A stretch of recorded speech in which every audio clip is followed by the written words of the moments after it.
നമസ്കാരം. National broadcasting news India അപ്ഡേറ്റ്സിലേക്ക് ഏവർക്കും സ്വാഗതം. PM ശ്രീയുടെ ധാരണാപത്രത്തിൽ ഒപ്പിടാനുള്ള വിദ്യാഭ്യാസ വകുപ്പിന്റെ തീരുമാനം മുഖ്യമന്ത്രിയുടെ അറിവോടെയെന്ന് CPI സെക്രട്ടേറിയറ്റിൽ നേതാക്കളുടെ വിമർശനം.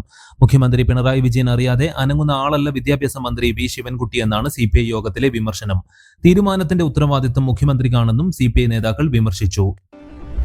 ആനക്കൊമ്പ് കേസിൽ നടൻ മോഹൻലാലിനും സർക്കാരിനും തിരിച്ചടി. മോഹൻലാൽ ആനക്കൊമ്പ് കൈവശം വെച്ച നടപടി നിയമവിധേയമാക്കിയ സർക്കാർ ഉത്തരവ് ഹൈക്കോടതി റദ്ദാക്കി.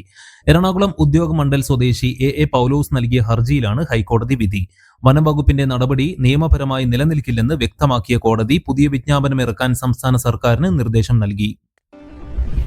പള്ളുരുത്തി സ്കൂളിലെ ഹിജാബ് വിലക്കിൽ വിദ്യാഭ്യാസ വകുപ്പ് സത്യവാങ്മൂലം സമർപ്പിച്ചു. സെന്റ് റീത്ത സ്കൂളിന്റെ ഹർജിയെ എതിർത്താണ് സർക്കാരിന്റെ മറുപടി സത്യവാങ്മൂലം. ഹിജാബ് ധരിച്ച് സ്കൂളിൽ പ്രവേശിക്കാൻ കുട്ടിക്ക് ഭരണഘടനാ അവകാശമുണ്ടെന്നും കുട്ടികളുടെ അവകാശം സംരക്ഷിക്കാൻ സർക്കാരിന് ബാധ്യതയുണ്ടെന്നും സത്യവാങ്മൂലത്തിൽ സർക്കാർ പറയുന്നു. ശബരിമലയിലെ സ്വർണം ഒന്നാം പ്രതി ഉണ്ണികൃഷ്ണൻ പോറ്റി വിറ്റതായി പ്രത്യേക അന്വേഷണ സംഘത്തിന്റെ കണ്ടെത്തൽ. 476 ഗ്രാം സ്വർണം സ്പോൺസറായിരുന്ന ഉണ്ണികൃഷ്ണൻ പോറ്റി കർണാടകയിലെ ബെല്ലാരിയിലെ സ്വർണ്ണ വ്യാപാരി ഗോവർദ്ധന് വിറ്റതായാണ് SIT കണ്ടെത്തൽ. വിൽപ്പന ഗോവർദ്ധൻ സ്ഥിരീകരിക്കുകയും ചെയ്തു. ഉണ്ണികൃഷ്ണൻ പോറ്റിയെ ബെല്ലാരിയിൽ എത്തിച്ച് തെളിവെടുപ്പ് നടത്തും.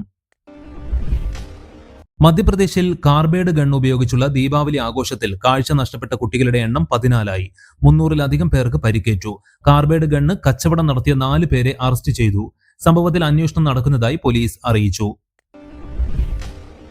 അതേസമയം കേരളം PM ശ്രീ പദ്ധതിയിൽ ഒപ്പുവെച്ചതിൽ പ്രതികരണവുമായി പ്രതിപക്ഷ നേതാവ് VD സതീശൻ രംഗത്ത്. CPIM-ന് ഇപ്പോൾ CPI-യേക്കാൾ വലുതാണ് BJP എന്ന് തെളിയിക്കുന്നതാണ് ഈ സംഭവമെന്നും CPIM BJP ബാന്ധവത്തെ പറ്റിയുള്ള നിരവധിയായ പ്രതിപക്ഷ ആരോപണങ്ങൾ ശരിവെക്കുന്നതാണ് ഈ നിലപാടെന്നും അദ്ദേഹം തുറന്നടിച്ചു. നാണക്കേട് സഹിച്ച് മുന്നണിയിൽ തുടരണോ എന്ന് CPI തീരുമാനിക്കണമെന്നും VD സതീശൻ കൂട്ടിച്ചേർത്തു. കൂടുതൽ വാർത്തകൾക്ക് വേണ്ടി കേൾക്കൂ national broadcasting news India updates.